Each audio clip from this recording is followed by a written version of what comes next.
Granny's, Abner. I believe that's our ring. I dog it, Lum. I believe you're right. Now, see.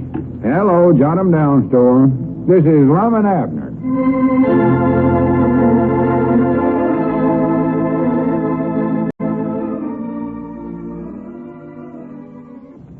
And now, let's see what's going on down in Pine Ridge.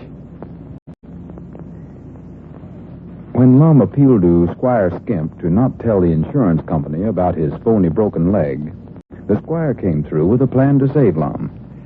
For a slight charge of only $500, the squire would send for his friend, Prince Alukush, a Hindu miracle man of rare powers.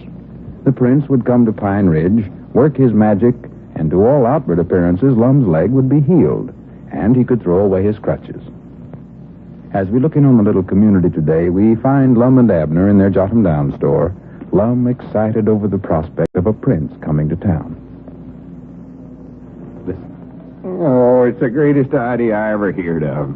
Granny's, that Squire Skimp can study up more ways to get out of something than anybody I ever seen in my life. Well, I expect he's had enough experience getting himself out of scrapes. There's a feller that's made a living for years with one shady deal after another. All is just barely inside the law on everything he does. Well, there ain't nothing crooked about this, though, Abner. Nobody ain't going to be hurt. No. This Prince Alibi, something or other he calls himself, is supposed to have some kind of power of curing folks. So he's just going to cure my broke leg so I can throw away these crutches and take them bandages off my leg so folks here in town won't catch on that my leg ain't sure enough broke. Yeah, it's a good idea, all right, I reckon. Kind of unhonest. Well, I've got to do something. I can't stay on these crutches for no 3 months. No, well, I guess it's all right. I just hate to see you get mixed up in anything with Squire Skimp. Get mixed up with him? Well, he's doing me a favor. Getting me out of this whole thing. He could have sent me to the penitentiary. Putting in a claim to an insurance company when my leg weren't broke. Well, if it had been me, I believe I'd have just writ the insurance company and explained the whole thing to him. Yeah, and that'd have made Squire mad, and he'd tell everybody in town my leg ain't broke. Well, let him tell it, why don't you? I can't, Abner. I've carried it too far now. The first day or two, I might could have did it, but not now. I'd lose every friend I got in town. Especially after everybody being so nice to me. Sympathizing and all. Well, it's your business. Do as you like about it, Lum. I thought this was a good idea. Thought you'd be for it. Oh, well, I am, I reckon. I'm just natural, a little juberous about anything that Squire Skimp has something to do with. Oh, I'll watch him. Don't you worry about that. But he seems to be awful anxious to help me any way he can. Even talked the prince down to $500 on the job. Down to $500? How much did he want to start with? Well, I don't know, but them princes can't be running around over the country for nothing, you know. Well, that seems like an awful lot of money to me. It is a lot of money, but it's a heap cheaper than going to the penitentiary. Cost me might nigh that much to hire a lawyer to fight the case for me. Yeah, I guess you're right. Well, when's the prince going to get here, Lum? Why, Squire said this morning he'd be here the first of the week. He's got to find somebody to look after his restaurant for him while he's gone. Restaurant? Yeah, he's retired from being a Hindu miracle man. Runs a restaurant there in Kansas City, Missouri now. A prince running a restaurant? Yeah, it does sound funny, don't it? Yeah. I asked Squire about that. He said the prince was just doing this for a hobby. Hobby? Yeah, he wants to meet the great middle class so he'll know how to rule his people better when he gets to be a Maharaja or something. What's that? That's a king, or that's what the Hindus call their king. Well, I'm sort of anxious to see what the feller looks like. But whereabouts is that country he's from, Hindu? I don't know. India, I think. Oh, well, I know some people from... No. Huh? Nothing. I was thinking about India, and I know some folks from there. This is a foreign country. You saw pictures of folks from there. Hindu fakers, they call them. I don't believe I ever seen one. You know, they wear bandages on their heads. Turbans, they call them. Well? Sit around on boards full of nails all the time. Eat glass and stuff like that. For the land's sakes, well, I'd hate to eat at that restaurant of his. Sit around on a chair full of nails and eat glass. Oh, well, running a restaurant in this country, he'd have to have the kind of food we eat. Well, I was aiming on having him over the place for supper while he's here, but He can get broke glass anywhere, and besides, I don't believe Elizabeth know how to cook it if I had him over there. Well, they don't eat that all the time. They more than likely eat other stuff, too, you know. More likely, that's the reason they keep their heads bandaged up. That'd give anybody a headache eating glass.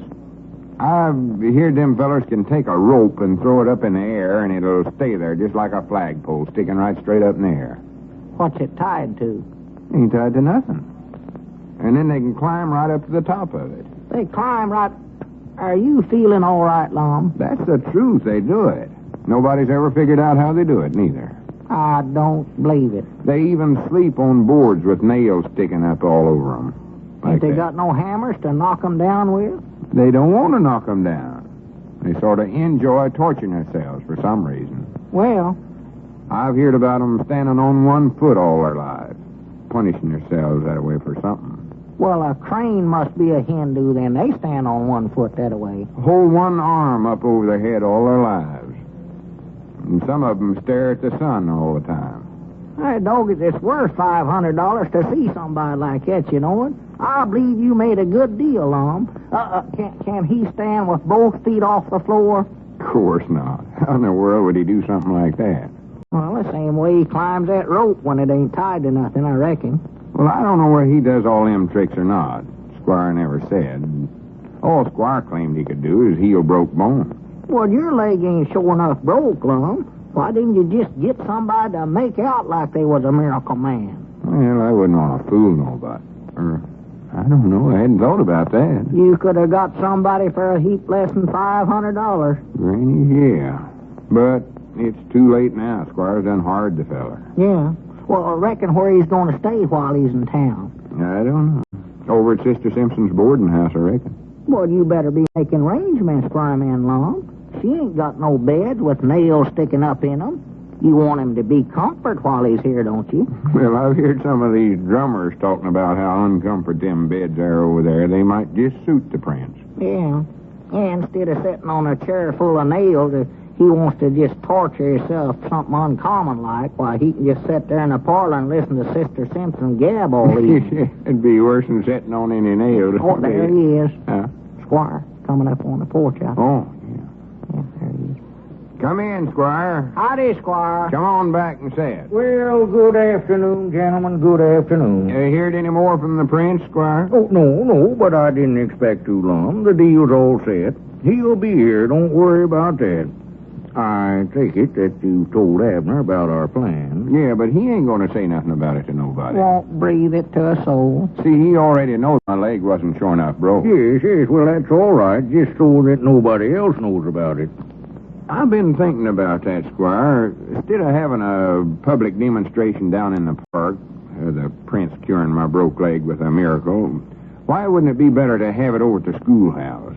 Over at the schoolhouse? Yeah, we can have some entertainment of some kind over there and get a big crowd, and then you can introduce the prince as a friend of yours from India, or wherever he's from. Yeah, it's India, that's right. And tell him that he heals broke bones. If there's anybody there that's got a broke bone, why, have him come up and cure him. That's when I'll step up out of the audience and walk up on the platform. Well, sir, that's not a bad idea, Lum.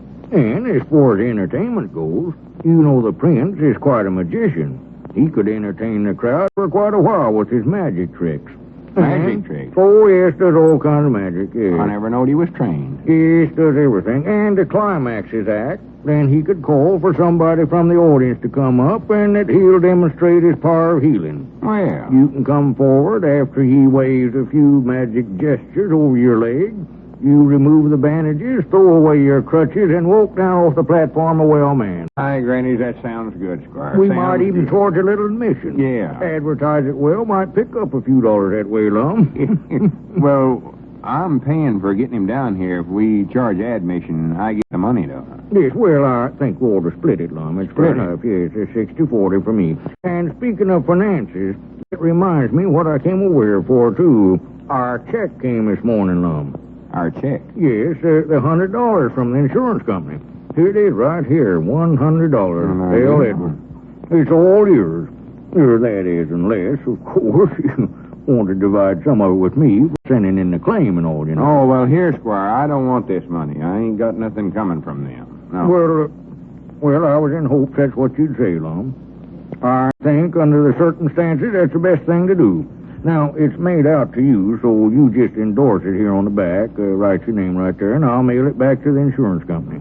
Well, I'll mail it to him. Oh, no, you better let me attend to that, Lum. You write a letter in there, and you might say the wrong thing, and then they'll catch on that your leg isn't really broken and get into a lot of trouble. Yeah. No, now you just let me handle it. Here, put your endorsement right there on the back, and I'll see that everything's taken care of. All right, Squire. I just hate to put you to all that bother. Oh, no bother at all, Lum. Glad to help you. Always glad to help a friend. Yeah, here you are. Yes, that's fine. Thank you, Lum. Now, whatever you do, Lum, don't mention this to a soul. Nor you either, Abner.